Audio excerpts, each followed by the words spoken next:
Bismillahirrahmanirrahim. Wassalatu wassalamu ala wa ala alihi wa sahbihi al-azim. Qala al-musannif rahimahullah, qala al-musannif rahimahullah, wa nafa'ana bihi bi 'ulumihi fid dharain. Amin ya rabbal. Wa qala radhiyallahu anhu, dan berkata Al-Habib Abdullah bin Alwi Al-Haddad sahibur ratib, minal ajaib, termasuk keheranan, termasuk ajaib, termasuk ironis, aneh, unik, annal insana, sesungguhnya manusia itu, fi halatil akli, ketika dalam keadaan makan, takillu khawatiruhu, sedikit terjadi bisikan-bisikan dalam hatinya. Li'anna nafsa, karena sesungguhnya nafsu itu mujtami'uhu ala matlubiha, dia berkumpul atas apa yang dituntutnya. Fa idza qama ila salati, ketika dia berdiri untuk salat, tafattahat alaihi al-khawatir, maka mulailah terbuka bisikan-bisikan hati lagi. Min kulli janibin, dari segala arah. Kenapa? Li'annaha khilafu matlubin nafsi, karena bertentangan dengan tuntutan nafsu. Fatadiku minha, maka nafsu menjadi sempit dan sedih, susah. Wa man hadara fi salatihi fawa fi hadratillah, barang siapa yang dia hadir di dalam salatnya, fawa fi hadratillah, maka sesungguhnya dia ada di hadapan Allah. Wa man waswasa fiha bimubahin, barang siapa yang dia waswas, ada bisikan dalam perkara yang mubah, bukan perkara yang dibenci atau perkara yang haram, fawa kharijuha, maka dia sesungguhnya sedang berada di luar salat. Au bi muharramin, atau waswas dengan perkara yang haram, fahuwa fi hadratis syaitan, maka sesungguhnya dia sedang di hadapan syaitan. Habibul Haddad berkata di sini, aneh, manusia ini waktu makan, bisikan-bisikan hatinya itu sedikit kecil. Waktu makan itu nggak ada dia kepikiran macam-macam. Fokus dan khusyuk. Tidak ada bisikan-bisikan di hatinya. Bisikan setan, bisikan nafsu. Nggak ada. Kenapa? Karena itu yang dituntut. Karena makan itu bagian yang dituntut oleh nafsu. Tapi kalau sudah berdiri salat, sudah itu bisikan, kayak pasar bunyi. Yang urusan hutang, yang urusan gagal kawin, yang urusan patah hati, urusan istri rewel, yang urusan anaknya sakit, yang urusan bingung nggak nikah-nikah, yang urusan besok diundang mantan. Itu di dalam sholat bisikan bermacam-macam. Di dalam sholat bisikan bermacam-macam. Jangan di dalam sholat, pokoknya hal yang bersifat ibadah. Misal dalam berzikir. Zikir seperti tadi Ratibul Haddad. Tapi kalau di sini tuh ya, ini para pemirsa yang nonton ya, ketahuilah mereka ini khusyuk semuanya. Ya. Mereka ini khusyuk semuanya, apalagi yang perempuan karena ketut satir itu khusyuk semua. Nggak ada gerak. Ya, makanya saya suruh bikin teh biar nggak ngantuk. Begitu. Satir itu sana, bukan sana. Aduh, kamera. Kameramen. Satir masa sana.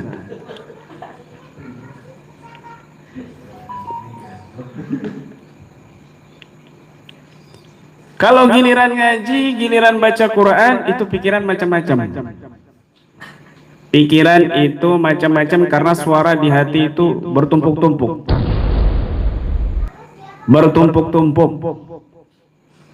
Tuh, bagi perempuan, terutama ibu-ibu, yang paling sering lupa rakaat itu ibu-ibu perempuan. Perempuan. Allahu Akbar.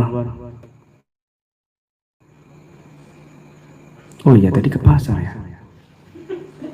Allahu Akbar. Tadi belikan asil, taruh di mana ya? Sami Allahu liman hamidah. Ya Allah, ketinggalan di pasar. Duh, rugi. Beli capek-capek jauh-jauh ketinggalan ikan asin. Allahu Akbar. Duh, rakaat berapa ini ya? Nah, biasanya ibu-ibu itu sering lupa rakaat. Kenapa? Pikirannya paling banyak. Pikirannya paling banyak. Begitu. Akhirnya umur masih muda tapi muka kelihatan tua. Kenapa? Pikirannya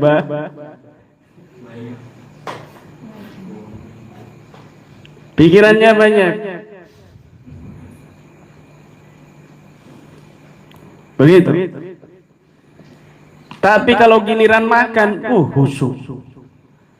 khusyuk, tenang, nggak terasa, nikmat luar biasa. Apalagi pas lapar itu, masya Allah, sudah anteng. Inilah kata Al Haddad, aneh gitu, karena memang keinginan nafsu tertuntut.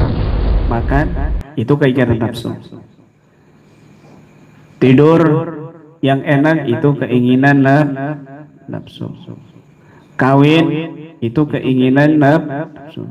Kan yang bekerja nafsu. Coba kalau kamu kawin nggak ada nafsu, apa nikmat? Ya nggak nikmat. Ditelok itu perempuannya kan gitu. Hah? Begitu. Nggak nikmat, kawin nggak punya nafsu, nggak nikmat.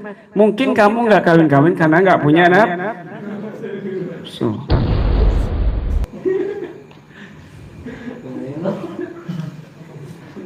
Paham ya? Tuntutan nafsu. Punya duit banyak, harta melimpah, tuntutan nafsu. Tenang, nafsu itu tenang. Ya Allah, begitu. Tenang itu nafsu kalau ada tuntunnya. Tapi kalau bertentangan dengan ibadah, kebaikan, itu mesti bisikan macam-macam. Kamu ngutang misalnya ya, sama orang misal ngutang 500.000 1 juta, itu nafsu senangnya luar biasa, seolah-olah dapat hadiah. Padahal ngutang 1 juta itu senangnya luar biasa ketika dikasih. Dia nggak mikir nanti bayar utangnya gimana. Di awal dia sudah senang. Alhamdulillah loh, utang kok alhamdulillah. Kan begitu. Senangnya luar biasa. Sudah dapat itu ketagihan ngutang lagi. Siapa ini yang belum saya utangi? Dicari korbannya. Ketagihan dia ngutang, jadi profesinya dia ngutang. Cari sana, cari sini, utangan, sana sini. Nikmat dia kalau ngutang.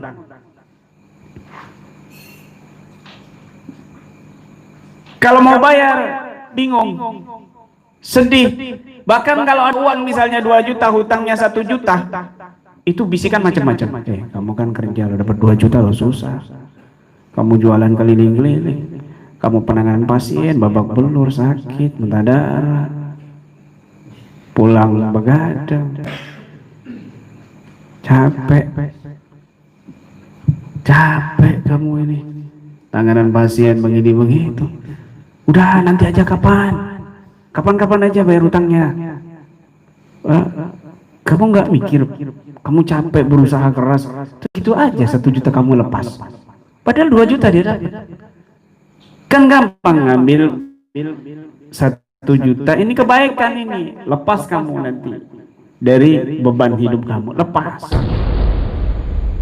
Orang kalau lepas dari beban hidup itu rezeki lancar, insya Allah. Begitu. Ini nggak mau dia, kenapa? Bertentangan sama nafsu kebaikan soalnya. Nafsu itu kalau sama kebaikan itu dibenci, membenci nafsu itu. Tapi kalau sama hal yang makruh itu disenangi. Hufatil jannah bil makari. Surga itu dihiasi dengan hal yang dibenci oleh nafsu. Surga itu dikelilingi oleh hal dibenci oleh nafsu. Ya, ibadah sholat. Kalau ditanya nikmat nggak sholat, nikmat, bohong. Nikmat nggak mondok, nikmat, bohong. Kecuali di sini ya. Nah, satu-satunya pondok aneh di sini.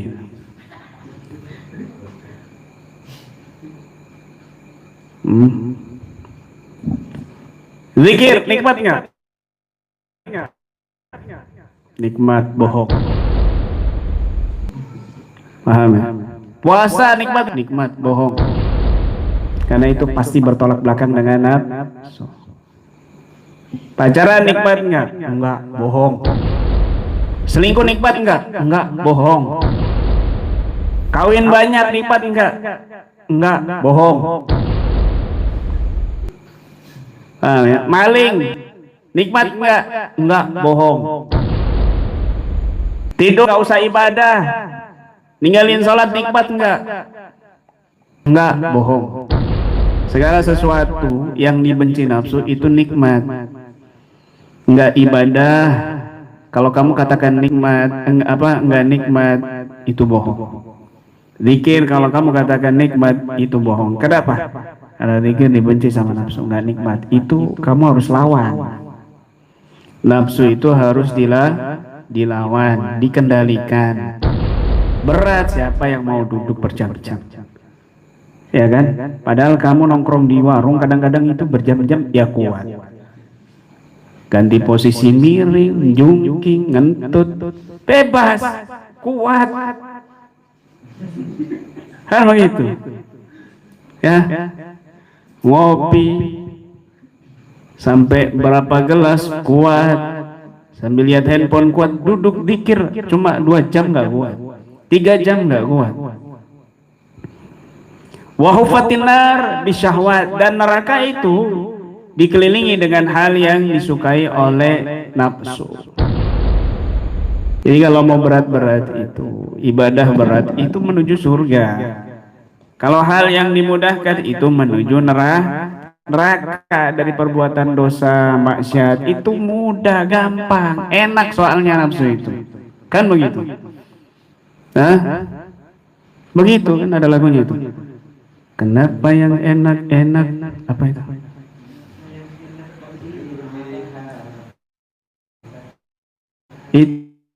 Itu di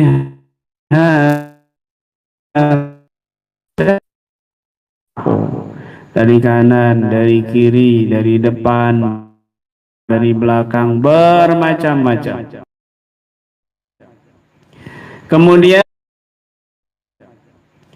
Kemudian barang siapa yang dia sholatnya hadir khusyuk, berarti dia sedang berada Allah. Khusyuk sholatnya berarti dia, ketika sholat itu ada bisikan-bisikan hal yang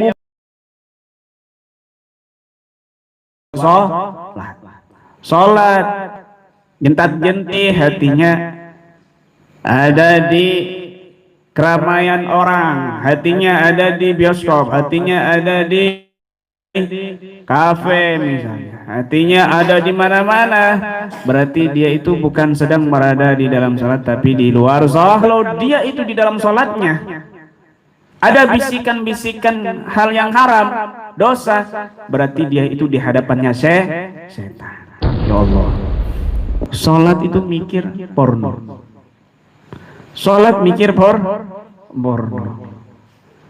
Aku Pariki aku apa ketemuan karo pacarku sing enak ambung-ambungan don dia. Tuh, dalam sholat itu masih berbuat dosa, gimana di luar sholat begitu loh.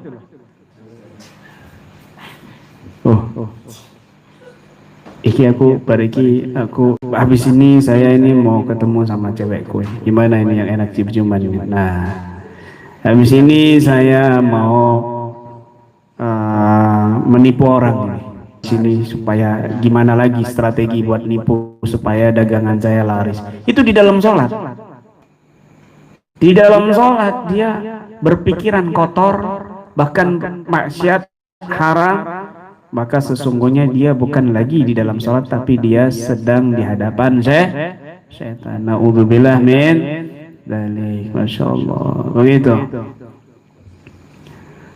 Nah, ini nasihat Abul Haddad yang perlu kita renungi, bahwa bisikan-bisikan nafsu itu ya perlu kita kendalikan dan lawan. Kalau nggak dilawan, maka nafsu ini akan kebiasaan. Wa khalifin nafsa wa syaitana wa asihna wa anhuma mahubbakan nusafatahim. Ya, wa nafsu katifli in tuhmilu syab'a ala hubir rodai wa in taftimu yan fatimi. Nafsu itu seperti bayi, kalau nggak disapih dia nyusu terus, tapi kalau disapih dia berhenti. Ada seorang guru itu di hadapan muridnya begini, saya ini sudah hampir 1 tahun lebih kepingin makan sate kambing. Duh, kepikiran terus saya kepingin makan sate kambing. Muridnya dengerin aja, ya kan, besok cerita begitu lagi. Tuh enak ini ya, dingin-dingin makan sate kambing ini. Tuh mantep ini. Wow, sambal kecap sama tongseng nikmat ini. Temannya cuma bengong aja, santri-santrinya melarat semua kan, miskin semua kan begitu. Ada tamu. Kemudian besoknya lagi cerita begitu gurunya. Duh enak ini ya makan sate kambing ini ya. Akhirnya rembukan, ya rembukan. Reno, ya, Pak Ari, semuanya rembukan. Gimana nih, Kiai kepingin sate kambing. Udah 3 hari loh Kiai ngomong kayak gitu. Gimana? Kita beliin? Ayo. Akhirnya dibelikan sate kambing banyak, sate kambing 100 tusuk, ditutup pakai nampanmu itu. Kiai guru, ini kita sudah belikan sate kambing yang engkau bicarakan sudah 3 hari ini. Kayaknya guru kepingin sekali. Oh masya Allah, dibuka. Oh ini nikmat luar biasa ini. 1 tahun lebih saya nggak kena sate kambing. Adanya sate kodok, sate ayam gitu, Brodadi, Suwiki kan gitu. Nah, subhanallah, itu panggil itu santri-santri yang lain, panggil Nying, ya kan, Gembul, gitu. Marfuah, Sururi, panggil semuanya. Mansur, panggil semuanya. Reno, panggil. Cecep, panggil semuanya. Panggil. Yang lainnya panggil tuh yang di jalan-jalan, panggil langsung semuanya. Akhirnya disendokin makan semuanya sampai habis semuanya dimakan oleh santri-santrinya. Gurunya kiainya nggak makan. Ini yang ngasih bingung, katanya Pak Arif. Loh, kok jenengan nggak makan? Iya, setahun lebih saya nafsu saya kepingin sate. Sekarang saya mau ngerjain sama nafsu saya. Mau saya lawan. Tuh, di depan kamu sudah ada sate. Ngiler kan kamu. Ayo, sekarang saya kasih orang. Mau apa kamu? Ayo, mau gimana kamu? Malah dilawan, dikendalikan, itu nafsunya dia. Itu orang-orang soleh kayak gitu. Paham ya? Kayak gitu. Ya, Reno punya nafsu ngumpulin duit, udah kerja ya kan 2 minggu gayaran. Nafsu. Waduh, Kiai lagi membutuhkan. Kasih Kiai. Inilah orang soleh. Subhanallah. Begitu. Mudah-mudahan kita doakan jadi orang soleh dia ya. Ya, kita lagi gajian. Ya Rab. Alhamdulillah. Ya sambil seruput Kiai insyaallah. Wallahu a'lam bis Shawab.